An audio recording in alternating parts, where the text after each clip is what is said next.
Alors, on m'a reproché d'ironiser sur l'argument qui est souvent mis en avant, que les gens n'ont pas d'argent ou plus d'argent. Et ça m'a fait penser aussi au fait quand on dit j'ai pas le temps. Ce sont des propos qui sont quand même invérifiables, si vous voulez. Je ne dis pas que les gens n'ont pas de raison de se plaindre, bien sûr. Mais c'est une formule qui ne veut pas dire grand-chose. La mère qui dit à ses gosses non, on ne prendra pas ça parce qu'il n'y a pas d'argent, ou le type qui ne veut pas rencontrer une personne parce qu'elle n'a pas le temps, tout ça c'est une rhétorique. Et il est regrettable que cette rhétorique revienne ici parce que, effectivement, elle est équivoque. Est-ce qu'on va vérifier que vous n'avez pas d'argent? Est-ce que vous avez vérifié que vous n'avez pas le temps? Et comment vous avez utilisé votre argent? Et comment vous utilisez votre temps?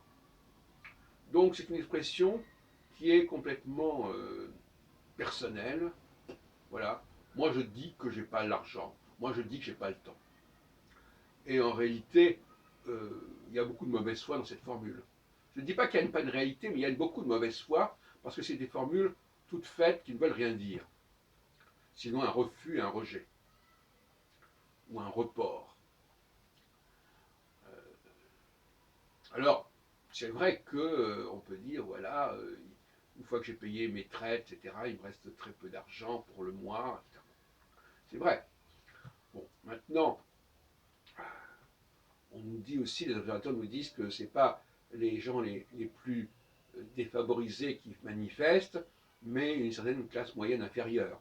Genre, expression que j'ai entendue dans la bouche d'un interlocuteur, c'est dans l'air.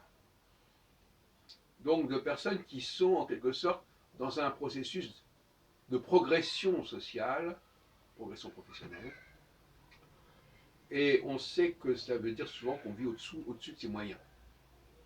Alors, je suis désolé de le dire, mais je suis tout à fait disposé à ce qu'il y ait des enquêtes à ce sujet pour voir jusqu'à quel point il n'y a pas dans ces insuffisances budgétaires des dépenses discutables.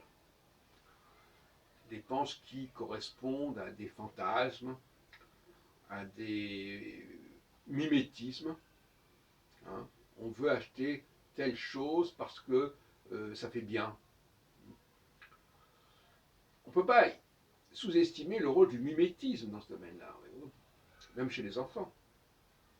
Dans la façon de manger, dans la façon de s'habiller, dans les loisirs qu'on s'accorde, il y a du mimétisme, et ce mimétisme, il est toujours problématique, parce que ça veut dire qu'on essaye d'imiter l'autre, sans en avoir exactement ni les moyens financiers, ni peut-être même les moyens intellectuels ou culturels.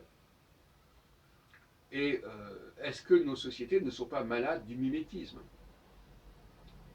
Et puis il y a aussi évidemment la crise familiale, le fait que les gens, beaucoup de femmes beaucoup de familles sont monoparentales, ça on ne l'a pas dit assez, et que par définition, ça crée aussi des problèmes d'argent.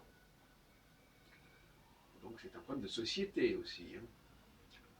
Les enfants sont pénalisés par les divorces dans bien des cas. Ou en tout cas, ça crée des problèmes budgétaires particuliers.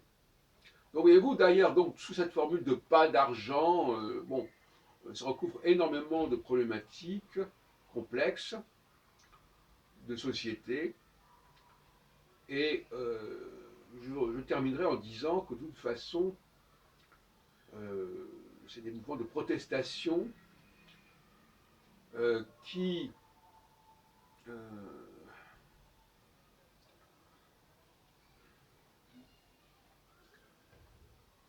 qui ont lieu périodiquement. Je l'ai montré dans mes travaux sur les mouvements sociaux, qui sont liés à une certaine imprudence du gouvernement, parce qu'il y a des moments où il vaut mieux ne pas proposer certaines choses.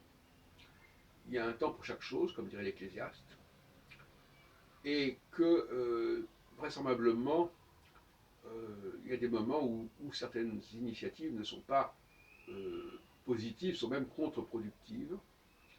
Et ça, c'est tout le problème de la psychologie du pouvoir, qui fait que ce qui était possible en 2017 ne l'est plus en 2018, parce que les choses ont bougé sur le plan structurel, sur le plan cyclique. Mais ça, évidemment, c'est une question compliquée que j'ai d'ailleurs abordée précédemment, à savoir, est-ce que les sociétés passent par des cycles qui font qu'à certains moments, pour des raisons diverses que j'ai d'ailleurs exposées par ailleurs, le peuple, les populations ne sont pas contrôlées, ne sont pas suffisamment encadrées, et ça donne ce que ça a donné. Donc voyez-vous, il faut quand même étudier les choses sérieusement, et il faudrait faire des enquêtes extrêmement précises sur les problèmes et les causes des problèmes de ces gens qui manifestent.